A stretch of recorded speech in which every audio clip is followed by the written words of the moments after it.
Colton Schmidt, fourth-year man from UC Davis, on to punt it away, as he's on to punt for the first time this afternoon.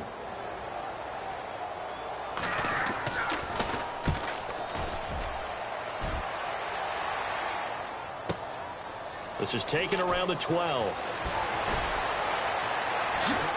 Oh, able to avoid him. So possession goes over here on the punt. And out will come the offense as they take over.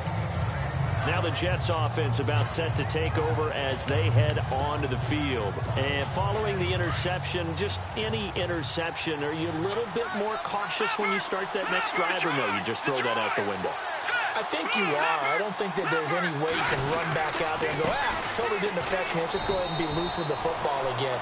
You're going to take care of it, but you have to be careful about being too cautious because now you can't run any offense at all. Still want to attack. We'll see how they attack them here.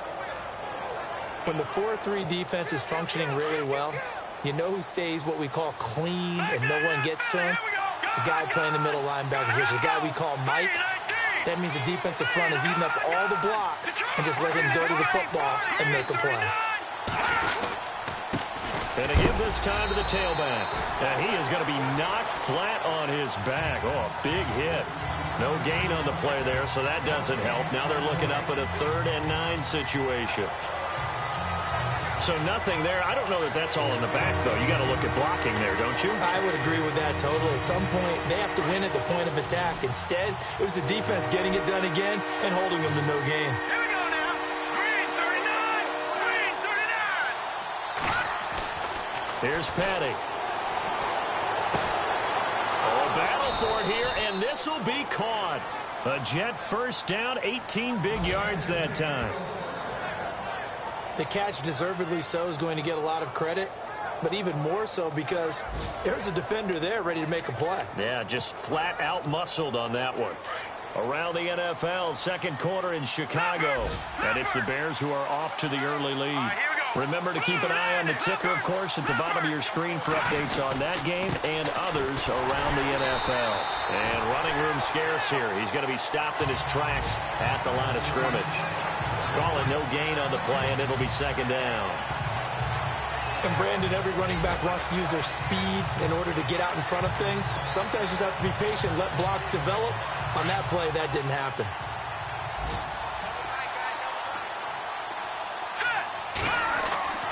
Petty now. Caught. Safarian Jenkins, right side.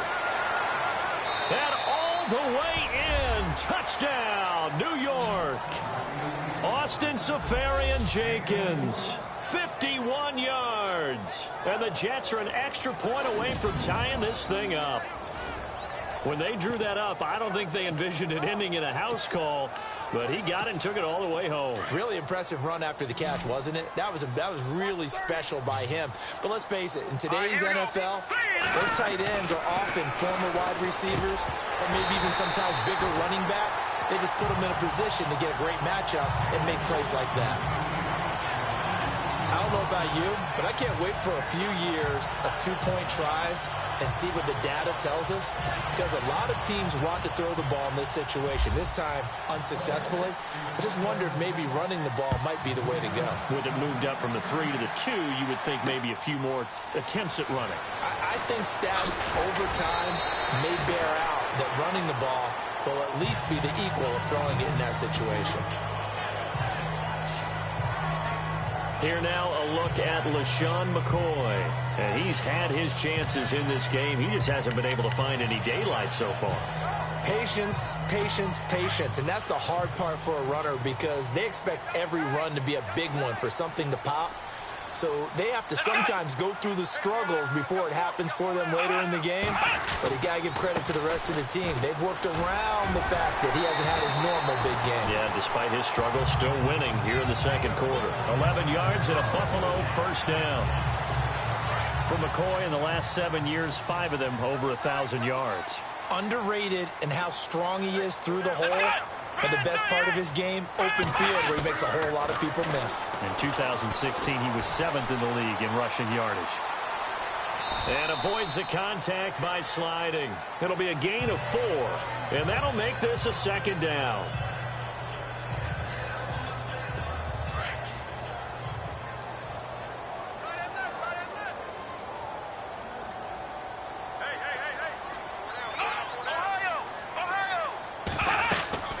second down. It's McCoy. Just a 1-yard pickup there, and it's going to make it third down at 6.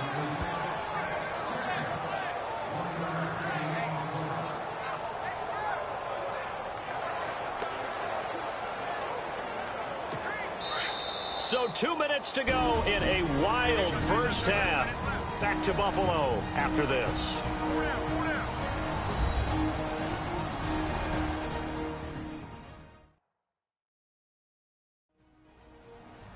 A reminder coming up at this and every halftime this season, we'll be checking in with Larry Ridley in Orlando for highlights and analysis of our first half. LR, that's my man. That's your guy.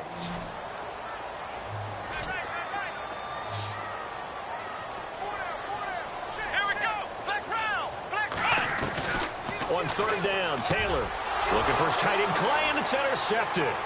Bruce Carter with a pick. And it's a touchdown for the Jets. How about that for a little jolt right before intermission? Talk about taking momentum into the half with you, and so many teams have an emphasis on trying to score in the last 2 minutes of a half to carry that with them. It's not often talked about scoring on defense, though. That's extra mo. And now they may take the lead into the locker room as well. Back to throw. And that is caught for the 2 points. And there's a quick momentum swing. INT return for a pick 6, and then the 2-point conversion good. And even if you're keeping your wits about you, you're thinking to yourself, okay, extra point block team going into the game now. All of a sudden you're hearing defense. Everyone's scrambling for their helmets and throwing down their cups of water. That's a great position for them to be in, trying to score against that team. A little bit disjointed. Now Tre'Davious White on the return. And all that work, but he stopped where he ultimately would have been had he simply taken a knee, and that's the 25-yard line. These Bills, Charles, as you look back to last year, got off to a pretty good start, put together a 4-game winning streak early in the year, including that 16-0 shutout of the Patriots, but last 10 games, 3-7. And they expect that to change in 2017 because they made a change in leadership. Remember, Sean McDermott, a defensive coordinator in Carolina, is now the head coach of the Bills, and he's going to emphasize being able to finish stronger down the stretch. And they added Tre'Davious White, a cornerback out of LSU, to take the place of the department. He'll be taken down. The Jets get in there for the sack. Frank Clark in there to drop him, and it'll be a loss of about 8. He was trying to keep his eyes downfield. Nobody came open. He's trying to do everything that he had been taught, right? Every bit of the technique. But if no one's open, there is no technique except make sure you hold on to the ball as you go to the ground when you're getting sacked. And that is incomplete. Zay Jones was the intended receiver. Third down here.